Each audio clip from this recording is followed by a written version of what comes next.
Welcome to Tennis Spin, where we put our spin on your tennis. Today, we're going to be talking about Yonex. I actually have a specialist in Yonex with me today. His name is Perry. He's from Swetka's Tennis Shop.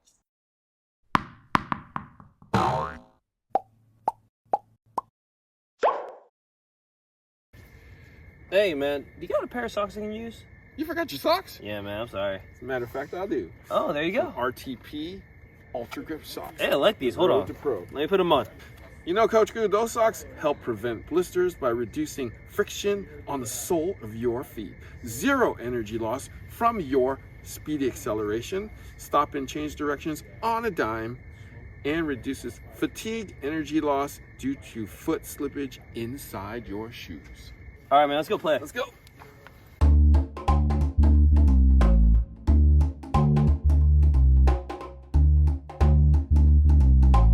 Oh, man. What a session, man. Jeez. Good Wait, hit as usual. hold up. Oh. You didn't wear your shoes. Hey, neither did you. I guess we played without shoes. Because we didn't need them. Hey, thanks, guy. Guys, this segment of my coffee club is sponsored by Guy Provost. Guy Provost writes, "Keep up the good job. You are fun to watch, and I learn a lot." Well, thank you, Guy. We appreciate it. And thank you for the coffee today and sponsoring this segment. If you want to be my coffee sponsor of the day and sponsor one of these coffee club segments, network is buymeacoffee.com/tennis spin. If you want to just contribute to the channel, super thanks is the way. Link is below. Thank you guys so much. All right. So Perry's with me today from Swetka's Tennis Shop. Hello, hello. You are a Yonex guy. In a manner of speaking, yes. So he was a Wilson guy, For a very and long time. version 10 of the RF, which is the best version in my opinion, except for the quality control.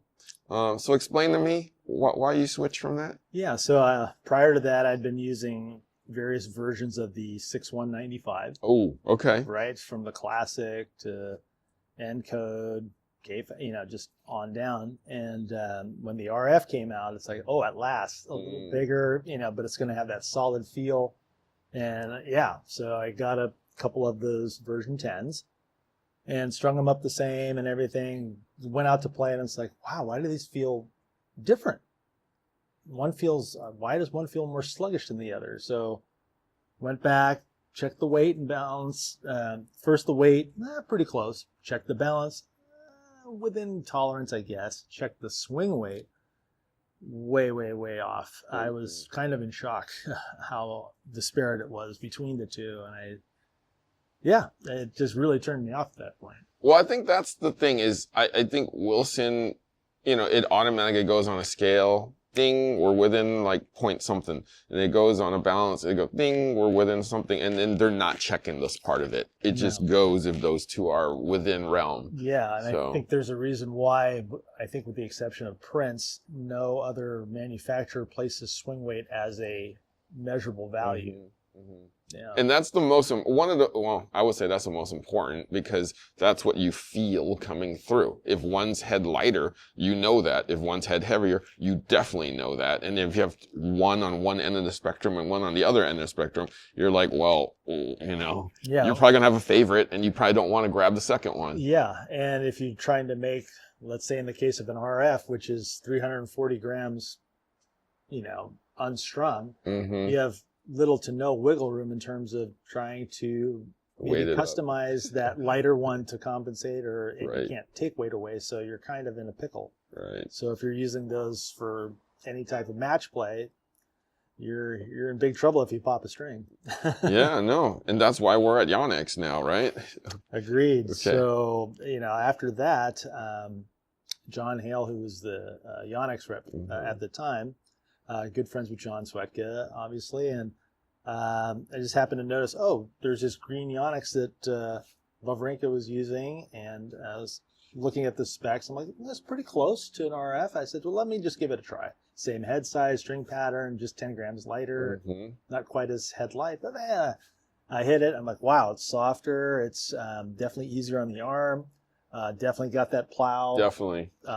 Just super solid. I said, and a very thin beam. And I said, I really like this. And so John was nice enough to gift me one. And I never looked back.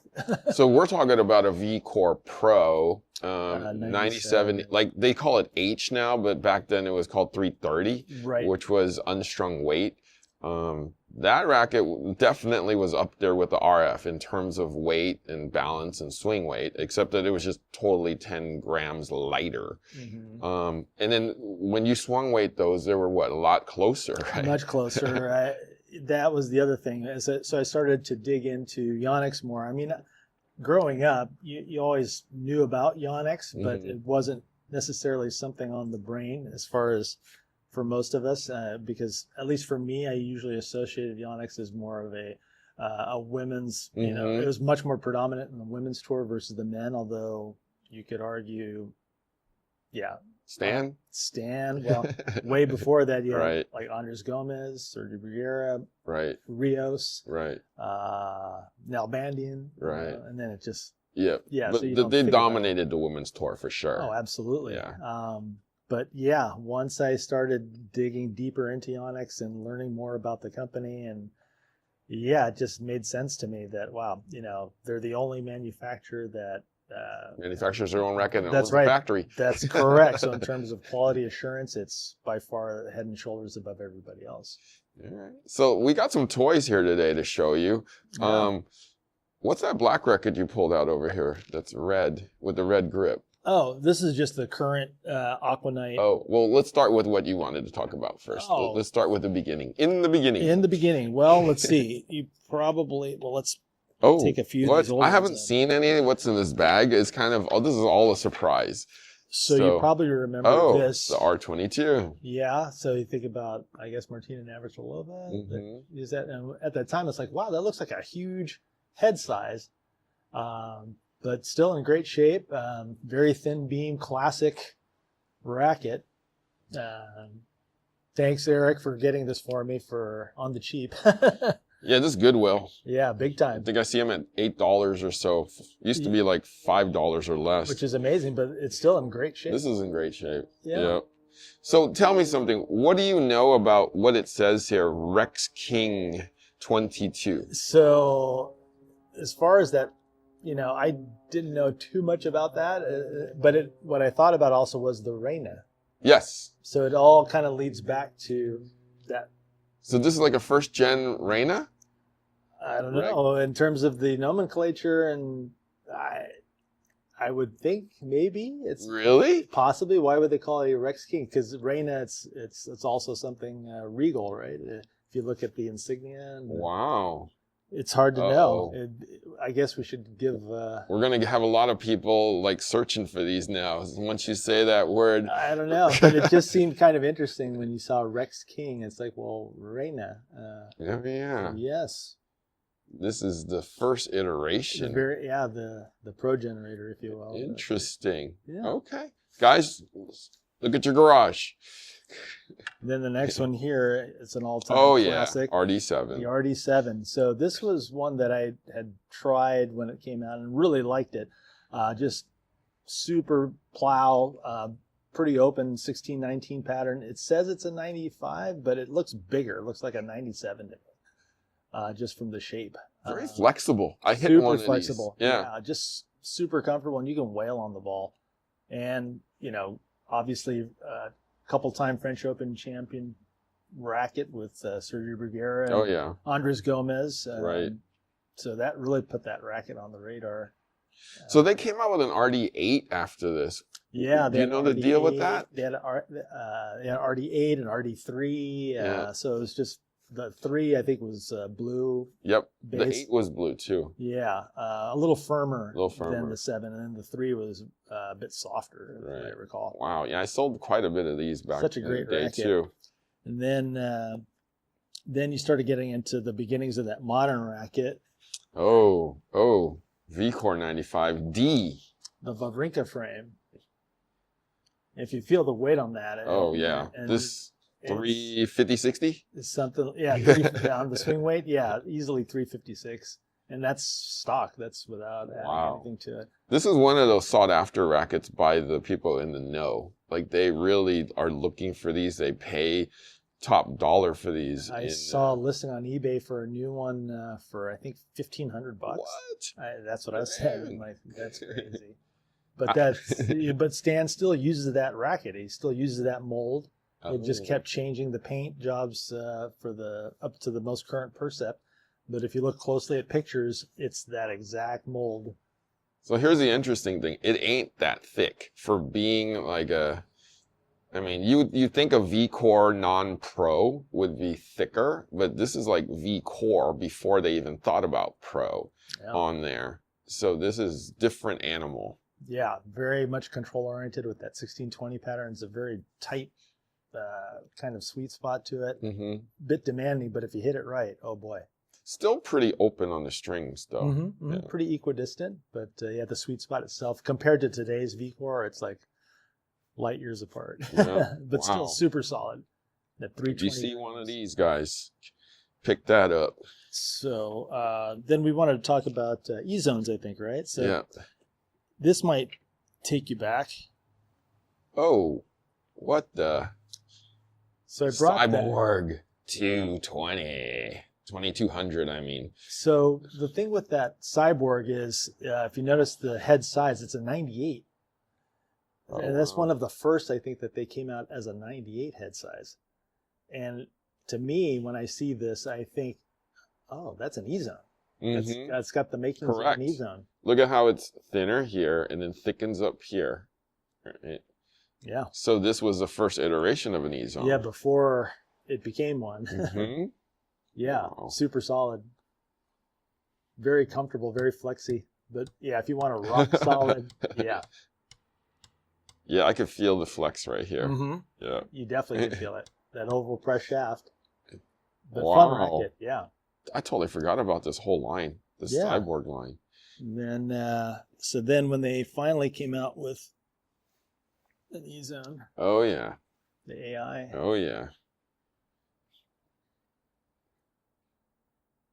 That AI looks a little thinner, or is it just a paint? Like right in the shaft area? Yeah, a little bit there. Right in this shaft area. And the geometry is a bit different. It's more rounded versus this where it's really kind of flattened out in certain areas. So that's one thing about Yonex also, is that they're willing to push their design. So even if it's something that's doing well for them, they're willing to take risks and change the geometry of the frames. And, you know, whereas most other companies tend to stick with the same mold, right? And just kind of rebrand it. I've hit this rarely. How's this AI 98 compared to like DR 98? It's interesting because it's soft. It's softer. When I tested the swing weight on this, I couldn't believe it. It has a high swing weight. Oh. And again, that's stock, but it was pushing 350. Whoa. Which is a I shock can feel that actually. Yeah, there's a lot coming through. And again, that's not modified at all. There's a lot to haul through. And I don't know if that was their intent. Who's to say? But I was amazed by the swing weight. That was the thing that stood out for me. But the specs are pretty close. I mean, people who, you know, the players will love the swing weight, like me. I would love the swing weight. Yeah. And then you have your DR. Yes. The industry standard in E-zones, I think. Yeah, that's still considered the E-zone of E-zones. Correct. Yeah. And you could definitely, I mean, maybe it's the paint, but it's... Just feels everything got tighter with this DR. It just felt more solid, more stable, but still felt comfortable. The shaft looks sharper. Right? It looks sharper. The triangle. You didn't feel quite as much of that give. This triangle is sharp on the end, whereas this is a little rounded. Yeah, rounder but fatter out here, thinner out here. So it's flexing more on this one. Is my guess. Yeah, and you can feel it in certain shots, but this feels much more stable compared to the AI. but you'll need to play test them and find out. And then I know how this feels. I know how the DR feels. definitely try that AI and whatever you want to hit with, by all means. Oh man, we would be playing right now, but it's freaking raining today. I know. We would have actually tested all these on the court. Yeah, and then jump forward. I didn't bring the prior two to the current. That's okay. There should be literally okay, here, I have a question for you. Yeah. After DR, they destroyed the freaking E-Zone line with that next iteration that was squarer. Yep. It was squarer and badder.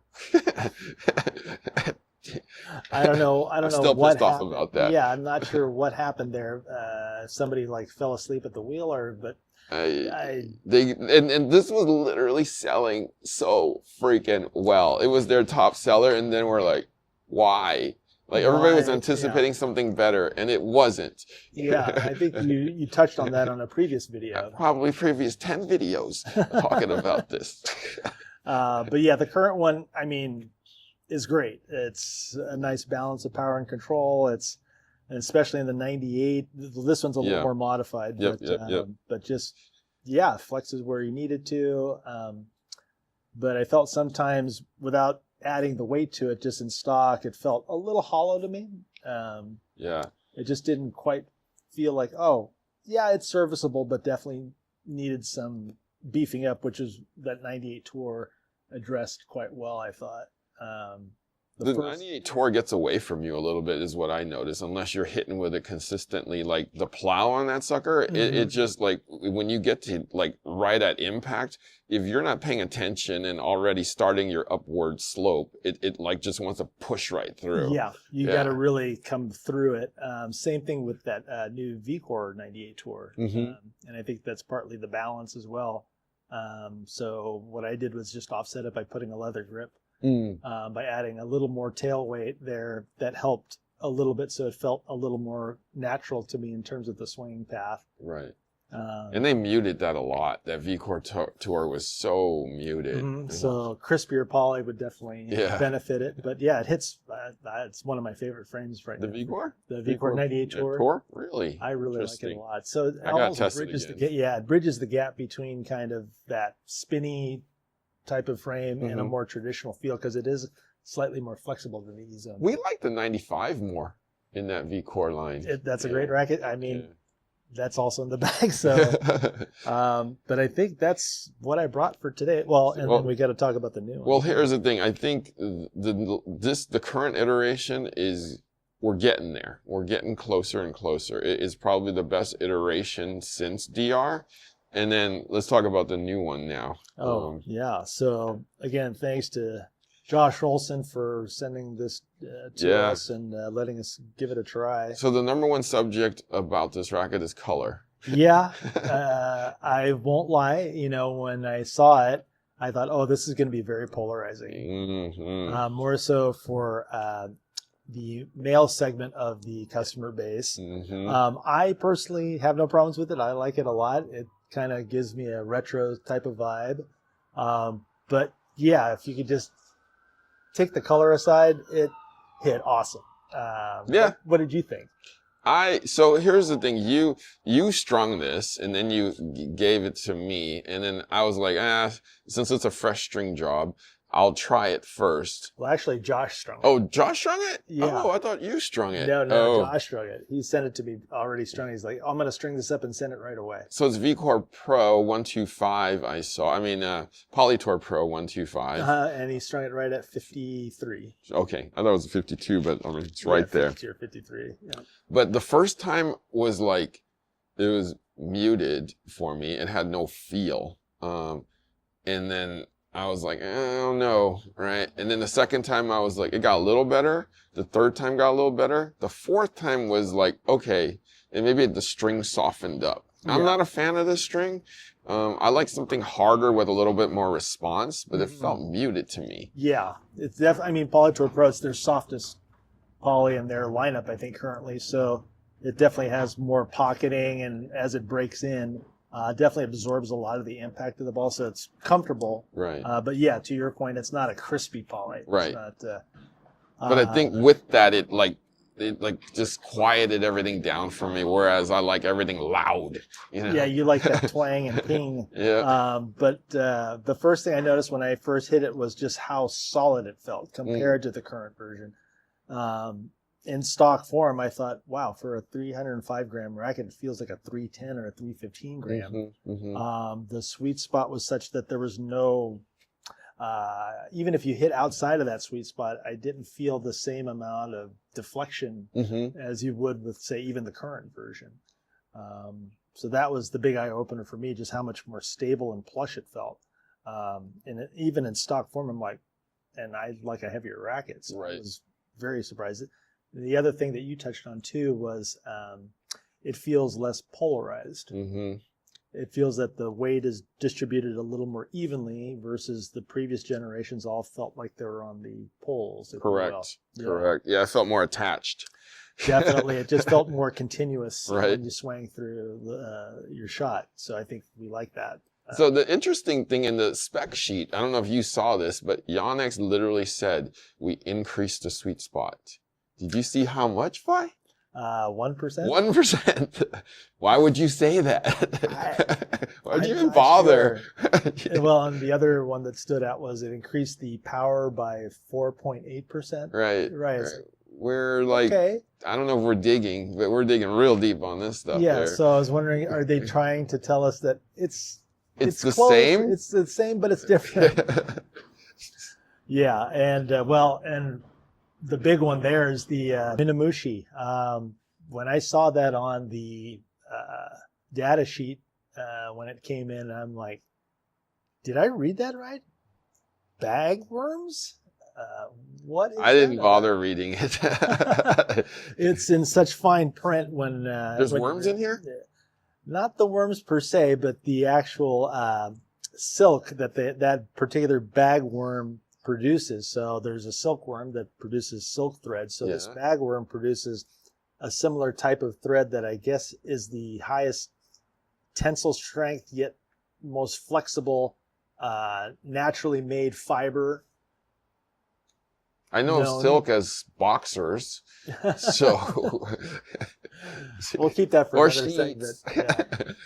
But not in a tennis racket. No, I don't know what the count thread is. Exactly. But so apparently they, again, leave it up to Yonex to try to innovate. They, I guess, hired all these bagworms to produce all of their thread, and they, interwove it with the graphite layers in the shaft of the racket to give it a little more flex and feel. I think they're trying to go for more feel out of it compared to the current version. Well, that's the thing. You give it more feel, but then you put the dampening properties in here. So it kind of negates each other. To a degree. I was a little disappointed that they kept VDM mesh. Yeah. And I was hoping they would have employed the servo filter.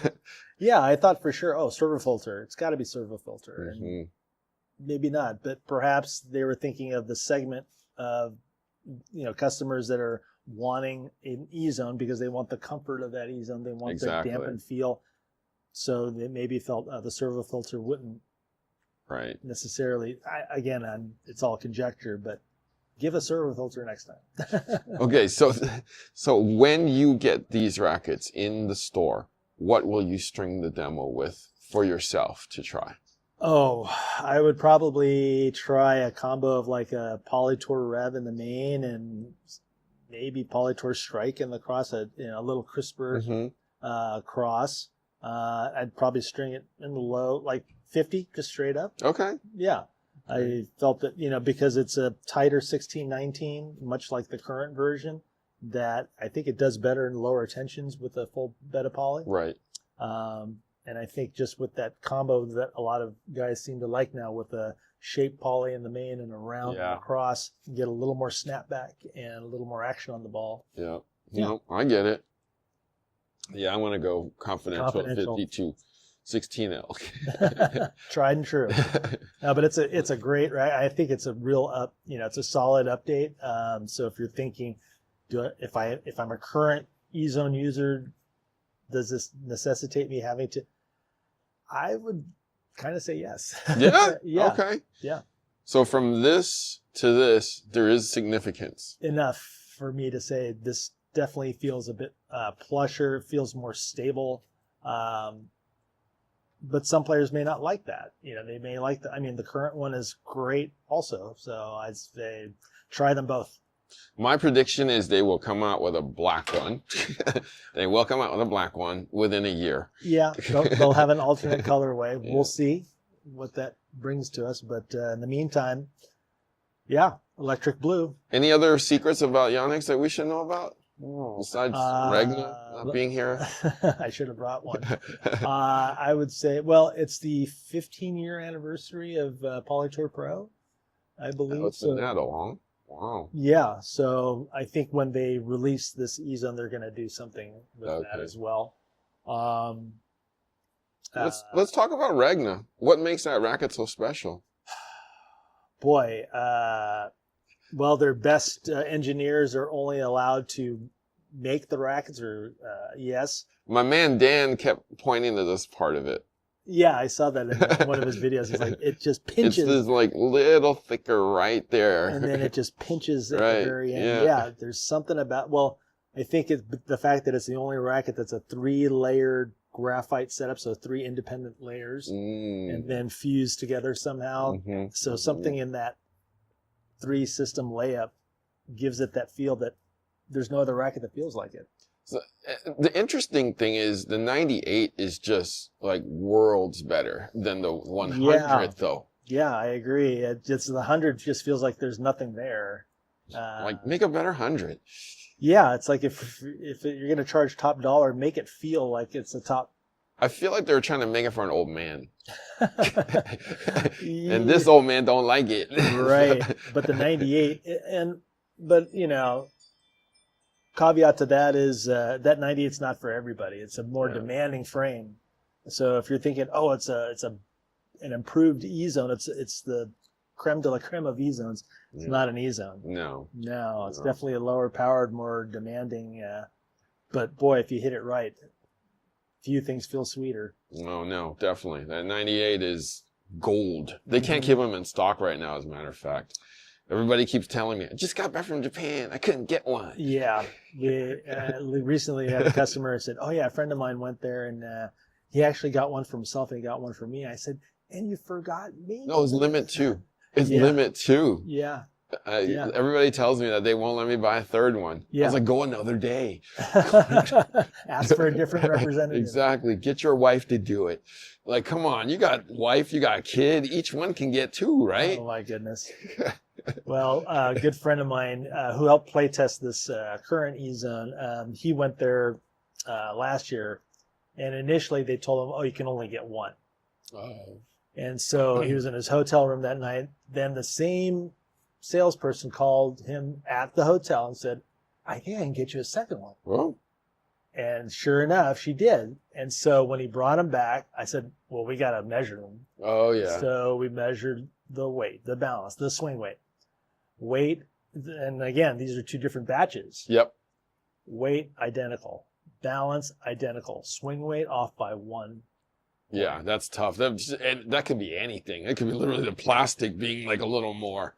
It's just, you can't get any better than that. No, that's the thing. The quality, they control it themselves. It's not controlled in a big factory where they share it with other brands. Right. So, and they're not just cranking them out. That's why you got to wait for these rackets a lot of the times. Yeah, sometimes it's hard to get restocks on certain things like that V-Core 98 Tour.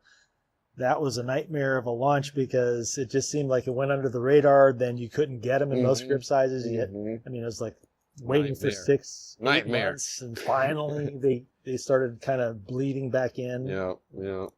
So we'll tell them, if you like the color, if you demo this and you like it, I'd probably just buy it quickly, because I can't see that they're going to definitely have problems keeping these in stock.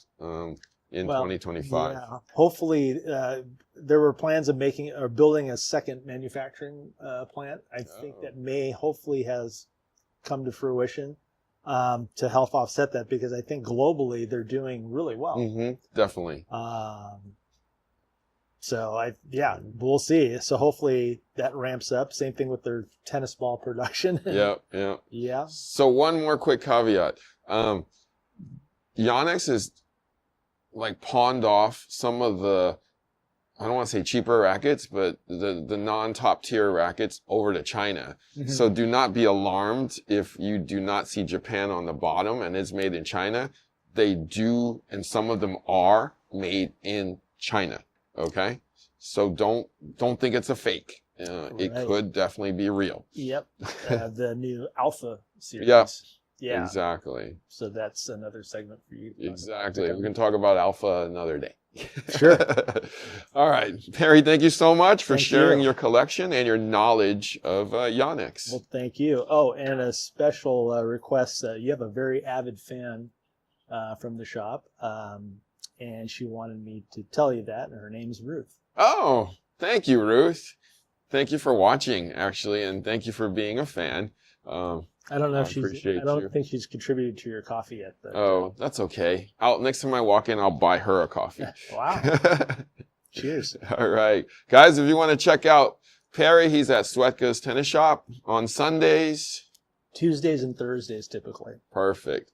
Guys, thank you for watching Tennis Spin, where we put our spin on your tennis.